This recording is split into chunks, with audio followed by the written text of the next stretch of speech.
وسوسے ڈالتے ہیں اور جن اور آدمی۔ تفسیر صراط الجنان۔ تم کہو میں لوگوں کے رب کی پناہ لیتا ہوں۔ اللہ تعالیٰ ساری مخلوق کا رب ہے، مگر چونکہ انسان اشرف المخلوقات ہے اس لیے ان کا خصوصیت سے ذکر فرمایا۔ اس سے انسان کی عظمت و شرافت بھی معلوم ہوئی کہ بطور خاص اللہ تعالیٰ نے اپنی ربوبیت کی نسبت اس کی طرف فرمائی۔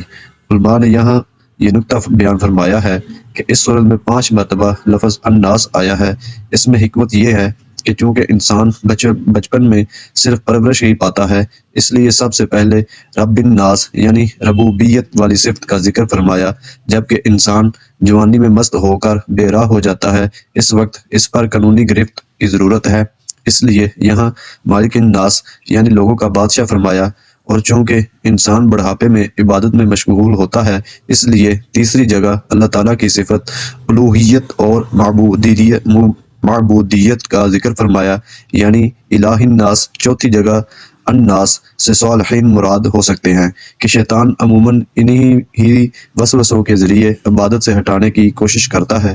اور پانچویں جگہ الناسی سے مراد شر پسند اور فسادی لوگ ہو سکتے ہیں کہ وہاں لوگوں کے شر سے پناہ مانگی گئی ہے، یعنی ان کے کاموں کی تدبیر فرمانے والا ہے۔ اور سب کا حقیقی حاکم و مالک کے دنیا میں بھی کسی کو حکومت و ملکیت ملے تو اسی کی عطا سے ملتی ہے۔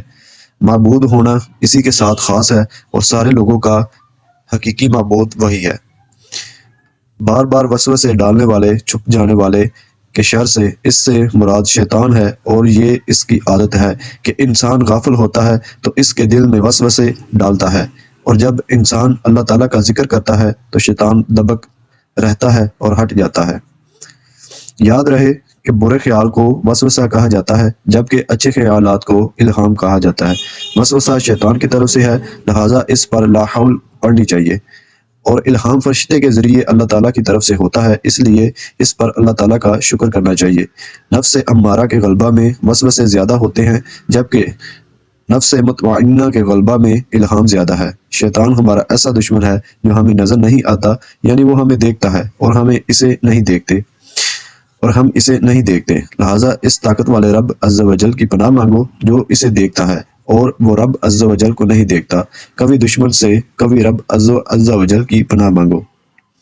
یعنی شیطان زبان و آواز سے نہیں بہکاتا بلکہ براہ راست دل میں اثر ڈالتا ہے، بری چیز کو اچھی کر دکھاتا ہے، خود دشمن ہے مگر دوستی کے لباس میں آتا ہے، پھر جیسا انسان ہو ویسا ہی اسے وسوسہ ڈالتا ہے۔